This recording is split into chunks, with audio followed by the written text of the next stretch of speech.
Hi everyone, can you hear me okay? At the back? Great. First of all, I would like to acknowledge the traditional owners of the land on which we meet on today, the Yagara and Turrbal people. I'd like to acknowledge their elders past, present and future, and that sovereignty was never ceded. My speech is quite short. It was written on quite short notice. Larissa, our campaigner for SEED, is quite sick but still here, so I'm kind of filling in. Like I said, my name is Tallara. I'm a descendant of the Goodang people of Cape York, and I live and work in Brisbane. I've been a state coordinator for SEED since June last year. In SEED, we believe that mobilising young people to take action is the most important thing that we can do to create the future that we want to see. Young Aboriginal and Torres Strait Islander people are part of the longest continuing culture in the world. We have a responsibility to protect this country. It's not just part of our culture, it's part of our identity. It's part of our human rights as Indigenous people to be able to carry on the dreaming of our ancestors. In Australia, Aboriginal and Torres Strait Islander people have lived sustainably for over 60,000 years. Our people were considered the first scientists, the first caretakers of this country, and we continue to advocate for the caring of our land. Since SEED's beginning, we've been fighting to ensure that the Adani's Galilee coal mine does not go ahead. If all of the coal in the Galilee Basin was to be burned, we know that it would be game over for our climate, the Great Barrier Reef, and for our culture. Most of you know what the Galilee Basin is, and some of you know of the fight for Aboriginal land rights over this country. Adani is proposing to build the Carmichael mine on the homelands of the Wangan and Jagalingou people. My co-coordinator's name is Marwa, and she's the youngest traditional owner who is standing up with her people and saying no to this project. In This Change Is Everything, Naomi Klein talks about sacrifice zones.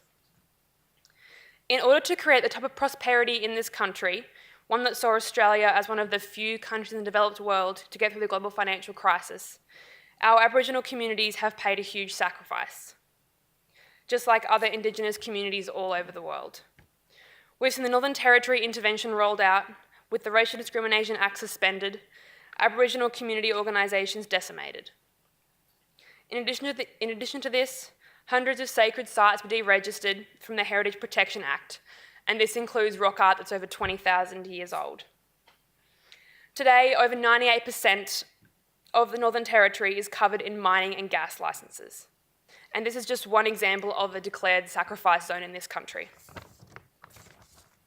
We know that coal is not good for humanity because it is causing harm to our communities in terms of health, housing, pollution, and undermining our basic human rights.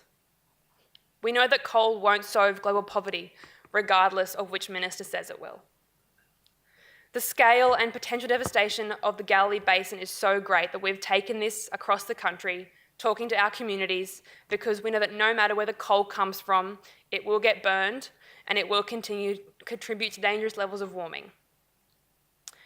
Queensland is set to face the worst impacts in Australia, and Aboriginal and Torres Strait Islander people are already facing these impacts. We're experiencing rising sea levels in the Torres Strait, the loss of sacred country, and an increase in extreme weather events, which leave our most vulnerable and remote communities with limited access to emergency services. Too often, the people who have contributed least to the causes of climate change are the ones who face the most severe impacts.